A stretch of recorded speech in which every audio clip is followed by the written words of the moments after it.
Please Katti Venkataswamy గారు, Congress party security కల్పించినట్టున్నారు professor Nageshwar కి కాంగ్రెస్ ప్రభుత్వం. కత్తి వెంకటస్వామి గారు నమస్తే. నమస్తే చెప్పండి.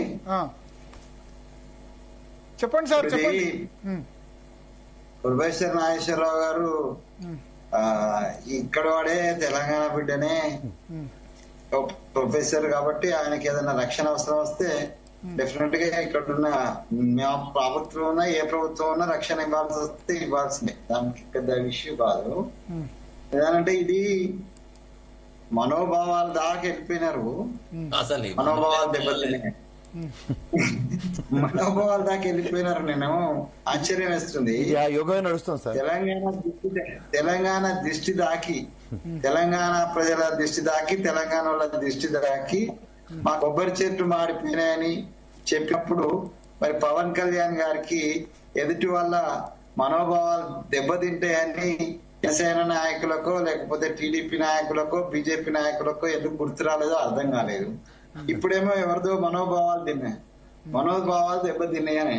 సరే, నాగేశ్వరరావు గారు ఆయనకు తోచిన, ఆయనకు అనిపించిన విషయాలు నిర్మమాటంగా మాట్లాడుతాడు. మా శరత్ అన్న ఎట్లా మాట్లాడతాడో ఆయన కూడా అట్నే మాట్లాడతాడు. కానీ శరత్ అన్న అంత గట్టిగా కాకపోయినా కొంచెం ఏమంటారు డిప్లొమాటిక్ గా మాట్లాడి చేస్తాడు. ఇప్పుడు దాన్ని కూడా డిప్లొమాటిక్ గానే ఆయన నేను వెనక్కి తీసుకుంటున్నా అన్నాడంటే ఇక దాన్ని ఇష్యూ ఖతమైపోయింది.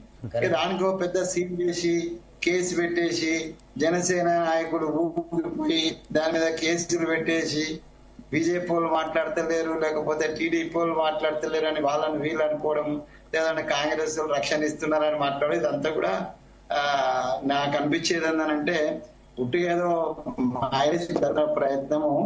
దీన్ని మనం ఇంత సీరియస్ గా చాలా సింపుల్ గా చెప్పేశారు శరత్ భాయ్. సో అనాలిసిస్ అన్న తర్వాత కొంతమందికి సానుకూలంగా ఉండొచ్చు, కొంతమందికి అనుకూలంగా ఉండొచ్చు, దానికి వ్యతిరేకంగా ఉండొచ్చు. సో దాన్ని అంటే స్పోర్టివ్ స్పిరిట్ లేకపోతే ఇట్లాంటివి వస్తాయండి. రాజకీయాల్లో ఉన్న వాళ్ళకు స్పిరిట్ ఉండాలి, స్పోర్టివ్ స్పిరిట్. ప్రసాద్ గారు చెప్పినట్టుగా కొంత స్పిరిట్ అవసరము. కొన్ని విమర్శలు, వ్యక్తిగత విమర్శలు కూడా వస్తాయి ఒక్కోసారి, వ్యక్తిగతంగా కూడా మనల్ని అవమానపరిచేటువంటి వ్యాఖ్యలు వస్తుంటాయి. అట్లాంటి వాటినే ఓవర్కమ్ చేసుకొని వెళ్ళిపోతా ఉంటారు. సో దానికి మరి జనసేన నాయకులు అంతగా అంటే ఇది ఒక రకమైనటువంటి అధికార దుర్వినియోగం అని, ఇది ఒక రకమైనటువంటి అధికార అహంకారం దుర్వినియోగం. అలాగే జర్నలిస్ట్ మీద మేము ఏం మాట్లాడదాం అంటే ఎవరు ఏం మాట్లాడినా మేము కేసులు పెడతాము, లేదా మీ తాటా తీస్తాము, లేకపోతే తోడు తీస్తాము అని అంటే ఇది అహంకారపూరితమైనటువంటి ఒక అధికార దుర్వినియోగం అవుతుంది. ఇప్పటికైనా అంటే ఇప్పుడు తెలంగాణలో కూడా చాలా మంది మీద కేసు పెట్టారు, అరెస్ట్ చేశారు.